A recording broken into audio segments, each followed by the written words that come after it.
Hey, what's up guys, Omogonix here and welcome back to a brand new video here on the channel where today I'm going to be talking about how Peter's AI in Bodhi and Friends works. Specifically his AI during the portion of the game where you're spending time in the Monster Crunch Interactive Game Studio. Before I continue on, I would like to say that if you want to play Bodhi and Friends for yourself, you can buy it on either Steam or itch.io.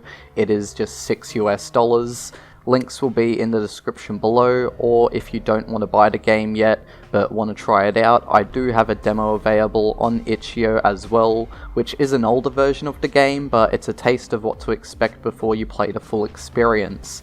Another thing I'd like to mention as well is recently I've released a demo for my latest game, Shadow Memories, which you can try out on itch.io as well. That game you can also wishlist on Steam, so then when it releases you can buy it if you want to. And yeah, so be sure to try out the demo for that as well. It's completely free of course, and yeah, so let's continue on with the video. So during the game studio portion of Bodhi and Friends, there is a chance that you may find yourself being followed by a friend sometimes. You find out later on that this friend is Peter, spoilers, and usually what he does is at random points during the game, he will start following the player around, and when he gets close enough, he'll stop in his tracks and look at you whilst you aren't looking at him. Once you do look at Peter, however, he runs away into the security office, which is where you find him hiding out later on in the game. So how Peter's AI works is like this. There's a script that chooses a random number between a minimum and maximum value, and whatever that value equals to is how long it will take for Peter to spawn into the studio. So the amount of time it takes for him to spawn is randomized.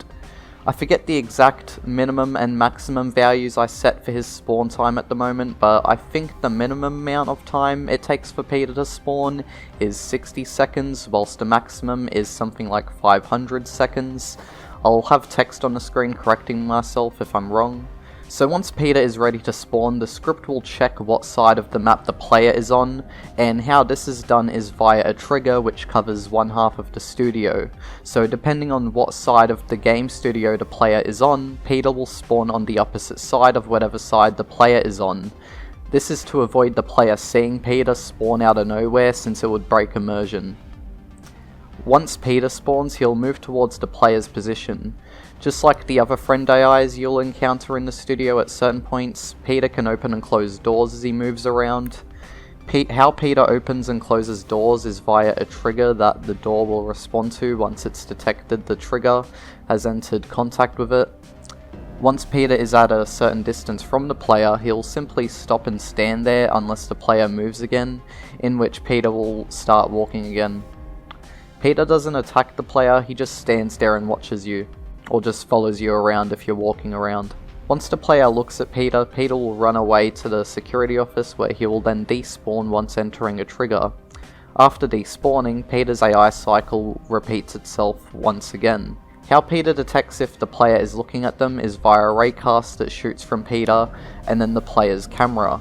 So if both the raycast shooting from Peter is hitting the player and the player looks at Peter, that will trigger Peter to then run away.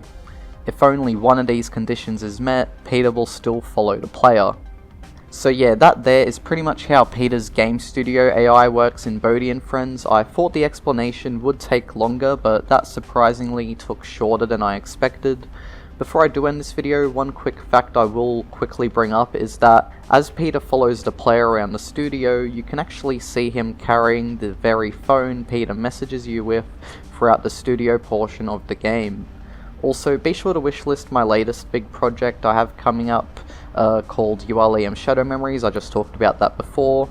The support would be very much appreciated, plus if you want to, of course, you can buy Bodhi and Friends on Steam or itch.io, or alternatively play the demo version from last year if you want to, and as I said before, I do have a demo for my latest game, Shadow Memories, out now as well if you want to check that out.